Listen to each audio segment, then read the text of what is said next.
ഒരു കാലത്ത് നാടിനെ ഇളക്കി മറിച്ചൊരു സംഭവമായിരുന്നു ഭാസ്കര കാരണവർ കൊലക്കേസ്.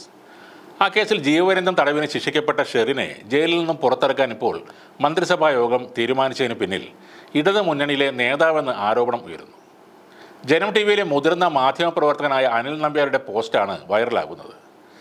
ആരാണെന്ന പേർ വെളിപ്പെടുത്താതെയാണ് ചിലതെല്ലാം അനിൽ നമ്പ്യാർ കുറിക്കുന്നത്. പരോളിൽ ഇറങ്ങുന്ന ഷെറിനെ ജയിൽ വളപ്പിൽ നിന്നും കൂട്ടിക്കൊണ്ടു പോയിരുന്നത് ഇടതുമുന്നണിയിലെ ഒരു പ്രമുഖ കക്ഷിയുടെ നേതാവിൻ്റെ വാഹനത്തിലായിരുന്നു. ഈ മാന്യൻ സ്ത്രീ വിഷയത്തിൽ ഇതിനു മുമ്പ് അന്തസ്സുള്ള ഭർത്താക്കന്മാരിൽ നിന്നും അടിവാങ്ങി കുപ്രസിദ്ധി നേടിയ ആളാണെന്നും അനിൽ നമ്പ്യാർ പറയുന്നുണ്ട്. അനിൽ നമ്പ്യാരുടെ ഫേസ്ബുക്ക് പോസ്റ്റ് നോക്കാം. പ്രമാദമായ ഭാസ്കരക്കാരനവർ കൊലക്കേസിൽ ജീവപര്യന്തം തടവിന് ശിക്ഷിക്കപ്പെട്ട ഷെറിനെ ജയിലിൽ നിന്നും പുറത്തിറക്കാൻ മന്ത്രിസഭാ യോഗം തീരുമാനിച്ചു. ഇനി ഗവർണറുടെ അംഗീകാരം കൂടി ലഭിച്ചാൽ മതി. ഷെറിന് ശിക്ഷയിൽ ഇളവ് നൽകാൻ തീരുമാനിച്ചത് അവർ 14 വർഷം തടവ് പൂർത്തിയാക്കിയത് കൊണ്ടാണത്രേ. കേരളത്തിലെ ജയിലുകളിൽ 14 വർഷം കഴിഞ്ഞിട്ടും തടവ് ശിക്ഷ അനുഭവിക്കുന്ന സ്ത്രീകൾ ഉണ്ടെന്നത് മന്ത്രിസഭയ്ക്ക് അറിയാത്തതാണോ? അപ്പോൾ ഷെറിന് മാത്രം എന്താണ് പ്രത്യേക പരിഗണന? അട്ടക്കുളങ്ങര വനിതാ ജയിലിലെ സ്ഥിരം പ്രശ്നക്കാരിയായ തടവുകാരിയായിരുന്നു ഷെറിൻ. എന്നിട്ടും ഇവർക്ക് ഉന്നത ഉദ്യോഗസ്ഥർ ഇടപെട്ട് ജയിലിൽ എല്ലാവിധ സുഖ സൗകര്യങ്ങളും അനുവദിച്ചിരുന്നു. ജയിൽ ഉദ്യോഗസ്ഥരെ അനുസരിക്കാതിരുന്നതിനും സഹതടവുകാരോട് മോശമായി പെരുമാറിയതിനും ഇടക്കാലത്ത് ഷെറിനെ തിരുവനന്തപുരത്ത് നിന്നും വിയൂർ സെൻട്രൽ ജയിലിലേക്ക് മാറ്റിയിരുന്നു. അവിടെയും ഇവർ പ്രശ്നങ്ങളുണ്ടാക്കി. വീണ്ടും അട്ടക്കുളങ്ങരയിലെത്തി ഷെറിൻ രാജകുമാരി കണക്കെ വാണത് ഉന്നത ഉദ്യോഗസ്ഥരിൽ ചിലർക്ക് ഇവരോടുള്ള മമത കൊണ്ടായിരുന്നു. ഈയൊരു സ്വാധീനത്താൽ ഷെറിനെ അടിക്കടി പരോളും ലഭിച്ചിരുന്നു. പരോളിൽ ഇറങ്ങുന്ന ഷെറിനെ ജയിൽ വളപ്പിൽ നിന്നും കൂട്ടിക്കൊണ്ടു പോയിരുന്നത് ഇടതുമുന്നണിയിലെ ഒരു പ്രമുഖ കക്ഷിയുടെ നേതാവിൻ്റെ വാഹനത്തിലായിരുന്നു.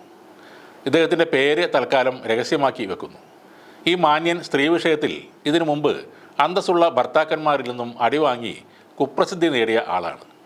ശിക്ഷ ഇളവിനുള്ള ഫയൽ അതിവേഗം മന്ത്രിസഭയ്ക്ക് മുന്നിൽ എത്തിയതും അനുകൂല തീരുമാനം എടുപ്പിച്ചതും ഈ നേതാവാണെന്നതിൽ സംശയമില്ല. ഇതാണ് അനിൽ നമ്പ്യാരുടെ പോസ്റ്റ്. ഷെറിനെ ശേഷിക്കുന്ന ശിക്ഷ ഇളവ് ചെയ്ത് ജയിലിൽ നിന്ന് വിട്ടയക്കുന്നതിന് ഗവർണറോട് ശുപാർശ ചെയ്യാൻ മന്ത്രിസഭാ യോഗം തീരുമാനിച്ചത് കഴിഞ്ഞ ദിവസമാണ്. ചെറിയനാട് തുരുത്തിന്മേൽ കാരണവേഴ്സ് വില്ലയിൽ ഭാസ്കര കാരണവരെ കൊലപ്പെടുത്തിയ കേസിൽ മരുമകൾ ഷെറിനെ 3 ജീവപര്യന്തം തടവാണ് 2010 ജൂണിൽ മാവേലിക്കര അഡീഷണൽ സെഷൻസ് അതിവേഗ കോടതി വിധിച്ചത്. ശിക്ഷ ഒരേ കാലയളവിൽ അനുഭവിച്ചാൽ മതിയെന്നും ആ വിധിയിൽ പറഞ്ഞിരുന്നു. ജീവപര്യന്തം തടവ് ശിക്ഷ എന്നാൽ ജീവിത അവസാനം വരെയുള്ള തടവാണെങ്കിലും 14 വർഷം ജയിലിൽ കഴിഞ്ഞാൽ ഇളവ് നൽകുന്ന കാര്യം സർക്കാരിന് പരിഗണിക്കാം. ഷെറിൻ 14 വർഷത്തെ ജയിൽവാസം പൂർത്തിയാക്കിയതിനെ തുടർന്ന് കഴിഞ്ഞ ഓഗസ്റ്റ് 8 ചേർന്ന ജയിൽ ഉപദേശക സമിതി വിട്ടയക്കാൻ ശുപാർശ ചെയ്തിരുന്നു. 2009 നവംബർ 8 രാവിലെയാണ് ഭാസ്കര കാരണവരെ കിടപ്പുമുറിയിൽ കൊല്ലപ്പെട്ട നിലയിൽ കണ്ടത്. മകൻ ബിനു പീറ്റർ കാരണവർ, മരുമകൾ ഷെറിൻ, കൊച്ചുമകൾ ഐശ്വര്യ അന്ന കാരണവർ എന്നിവരുടെ പേരിൽ കാരണവർ ആദ്യം രജിസ്റ്റർ ചെയ്ത ആധാരം റദ്ദ് ചെയ്തതിലുള്ള വിരോധം മൂലം ഷെറിൻ മറ്റ് പ്രതികളായ ബാസിത്ത് അലി, നിതിൻ, ഷാനു എന്നിവരുടെ സഹായത്തോടെ കൊലപ്പെടുത്തിയെന്നാണ് പ്രോസിക്യൂഷൻ കേസ്. ഇവർ 3 പേരും ഇപ്പോഴും ജയിലിലാണ്. സംസ്ഥാനത്തെ ജയിലുകളിലെ ജീവപര്യന്തം തടവുകാരായ വനിതകളിൽ ഏറ്റവും കൂടുതൽ പരോൾ ലഭിച്ചവരിൽ ഒരാൾ ഷെറിനാണ്. പലപ്പോഴായി 1 വർഷത്തിലേറെ സമയം ഇവർ പരോളിലായിരുന്നു. ശിക്ഷിക്കപ്പെട്ട തിരുവനന്തപുരം അട്ടക്കുളങ്ങര ജയിലിലായിരുന്നു ഷെറിൻ. പിന്നീട് തൃശ്ശൂർ വിയൂർ ജയിലിലേക്കും പിന്നീട് അട്ടക്കുളങ്ങരയിലേക്കും മാറ്റി.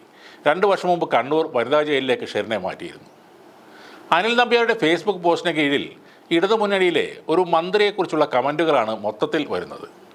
പത്തായത്തിൽ നെല്ലുണ്ടെങ്കിൽ എലി പത്തനാപുരത്ത് നിന്നും വരും, വാളകത്തും ഇതയാൾ ഉണ്ടായിരുന്നു എന്നിങ്ങനെ ഒട്ടേറെ കമൻറ്റുകൾ വരുന്നുണ്ട്.